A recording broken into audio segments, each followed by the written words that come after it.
ফ্রান্সের প্যারিস শহরের উপকণ্ঠে অবস্থিত আন্তর্জাতিক প্যারিস লা বোর্জে প্রদর্শনী কেন্দ্রে অনুষ্ঠিত ৩ দিনব্যাপী মেলা বুধবার বিকেলে শেষ হয়েছে।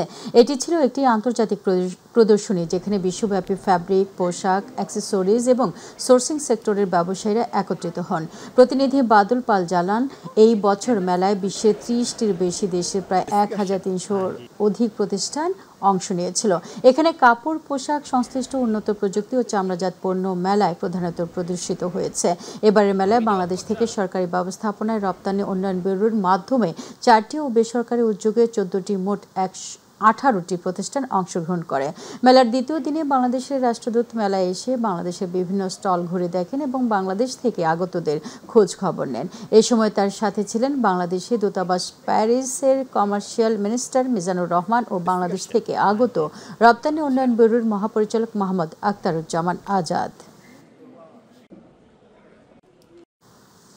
বিশ্বের বৃহত্তম হালাল শোকেজ হিসেবে পরিচিত মালয়েশিয়া আন্তর্জাতিক হালাল শোকেজের 21তম আসরে অংশগ্রহণ করেছে বাংলাদেশ।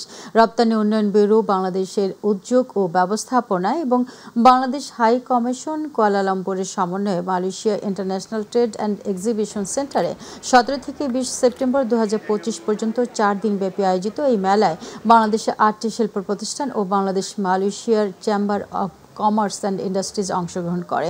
খাদ্য, পানীয়, চামড়া ও চামড়াজাত পণ্য, ঔষধ, গৃহস্থালী ও ব্যক্তিগত যত্ন, প্রসাধন সামগ্রী এবং তৈরি পোশাক এসব ক্যাটাগরিতে বাংলাদেশ থেকে অংশগ্রহণ করেছে।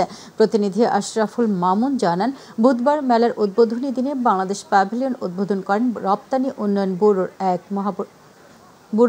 মহাপরিচালক বেবি রানী কর্মকার ও বাংলাদেশ হাই কমিশনের ভারপ্রাপ্ত হাই কমিশনার মোসাম্মদ শাহনারা মনিকা।